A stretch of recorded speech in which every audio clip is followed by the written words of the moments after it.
పిత పుత్ర పవిత్రాత్మ నామమున ఆమేన్.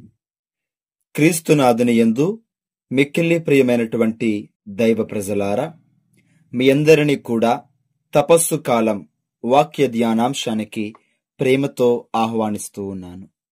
యోహాను శుభవార్త 7వ అధ్యాయము 46వ వాక్యము. ఆయన వలె ఎవడునూ ఎన్నడునూ మాట్లాడలేదు. క్రీస్తునాథుని యందు మిక్కిలి ప్రియమైనటువంటి సహోదరి సహోదరులారా, ఈనాడు మనము తపస్సు కాలములో 4వ శనివారములో ప్రవేశించి దేవుని యొక్క వాక్యము వింటూ ఆధ్యాత్మికముగా బలపడడానికి ప్రయత్నం చేస్తూ ఉన్నాం. ఈనాటి వాక్యాన్ని ధ్యానించుకుందాం. ఈనాటి వాక్యానికి మనం పెట్టేటువంటి పేరు మనుషులను మనసులను మార్చగలిగే సందేశమే క్రీస్తు ప్రభు సందేశం, క్రీస్తు ప్రభు మాటలు. ప్రియమైనటువంటి విశ్వాసులారా, ఈ సువిశాల ప్రపంచములో మనిషి మాట సమాజాన్ని ఎంతగానో ప్రభావితం చేస్తుంది. కొందరి మాటలలో కర్కశం, ఉద్వేగం, ఆగ్రహం, ఆడంబరం, విమర్శనాత్మక ధోరణి కనిపిస్తుంది. అవి ప్రజలను ఆకర్షింపలేవు సరికదా, వారిని మరింత దూరం చేస్తాయి. అన్నం ఉడికిందో లేదో తెలుసుకోవాలంటే ఒక మెతుకును పట్టుకుంటే చాలు. నీ నోటి మాట నీవెటువంటి వాడివో ఎటువంటి వ్యక్తివో నిర్దేశిస్తుందని ఒక కవి అంటారు. యేసు మాటలలో ప్రేమ, కరుణ, జాలి, సహనం, ఓదార్పు, క్షమ, ఆప్యాయత, ఆదరణ పుష్కలంగా ప్రవహిస్తూ ఉంటాయి. అందుకే ఆయన మాటలు అందరినీ ఆకర్షిస్తూ ఉన్నాయి, ఊరటనిస్తూ ఉన్నాయి, నిత్య జీవితానికి మనల్ని నడిపిస్తాయి. ప్రభుని మాటలు ఈ ప్రపంచాన్ని ప్రభావితం చేస్తున్నాయి.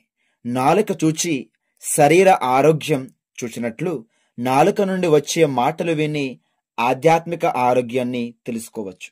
కావున మన ఆధ్యాత్మిక మార్గచూపిరి నిత్య జీవపు మాటలు కలిగిన ప్రభువుని అనుసరిద్దాం. ఆయనకు ప్రియమైన బిడ్డలుగా జీవించడానికి మనం ప్రయత్నం చెయ్యాలి. ప్రియ విశ్వాసులారా, మన సమాజంలో మన రోజువారీ జీవితాల్లో ఎంతో మంది మనకి ఎదురవుతూ ఉంటారు. కొందరిని పలకరించలేం, వారితో మాట్లాడలేం, కొందరు మాట్లాడితే ముగ్ధులవుతాం, ఇంకా మాట్లాడాలనిపిస్తుంది. వారి మాటల్లో ఏదో కొత్తదనాన్ని చూస్తాం. వారి మాటల మనలో మార్పును తెస్తాయి. ఇదే సారూప్యమైన సన్నివేశాన్ని నేటి సువార్త పట్టణంలో మనం చూస్తూ ఉన్నాం. పనసాల పండుగకు వెళ్లిన యేసుక్రీస్తుని పట్టుకోవాలని అధికారులు, ప్రధాన అర్చకులు, పరిసయ్యులు, ధర్మశాస్త్ర బోధకులు ప్రయత్నిస్తున్నారు. ఆ సమయములో యేసును బంధించాలని అక్కడికి వెళ్లిన బంట్రోతులు ఎప్పుడైతే యేసు ప్రభు యొక్క మాటలు విన్నారో, ఏదో నూతన బోధన, నూతన సందేశాన్ని విన్న అనుభూతి పొంది ఆయన వలె ఎవడును ఎన్నడును మాట్లాడలేదు అని వారు వాంగ్మూలం ఇచ్చారు. అంటే సాక్ష్యం చెప్పారు. అవును, ఎప్పుడైతే మనం మన మనసును కేంద్రీకరించి భక్తితో గౌరవముతో యేసు ప్రభుని మాటలు వింటామో, ఆ మాటలు మన జీవితాన్ని మార్చివేస్తాయి. జీవితం పట్ల ఒక సానుకూలమైన దృక్పథాన్ని కల్పిస్తాయి. ఆ బంట్రోతుల విషయంలో ఇదే జరిగింది. ఎప్పుడైతే వారు యేసు ప్రభు మాటలు విన్నారో, అప్పుడు వారి జీవితంలో మార్పు చోటు చేసుకుంది. నూతన ఉత్సాహాన్ని, ఉత్తేజాన్ని పొందారు. ఆ తరువాత ఆ బంట్రోతులు బహిరంగంగా కాకుండా చాటుమాటుగా క్రీస్తుని అనుసరించటం, ఆయనకు అనుసరులుగా మారటం జరిగింది. నేడు మనలో చాలా మంది ఆధ్యాత్మిక ప్రయాణం ఎలా ఉందంటే, చాలా సందర్భాల్లో పూజా పఠనాలు, ప్రసంగం అయిపోయిన తర్వాత గుడికి వెళ్తుంటారు. అది మనకు నిండు ఆశీర్వాదం అనుగ్రహించదు. గుడి గంటలు మ్రోగిన వెంటనే గుడివైపునకు మన అడుగులు పడాలి. అప్పుడే క్రీస్తు అడుగులు మన ఇంటి వైపుకు పడతాయి. నిండు పూజలో పాల్గొని నిండైన ఆశీర్వాదాలు పొందుతాం.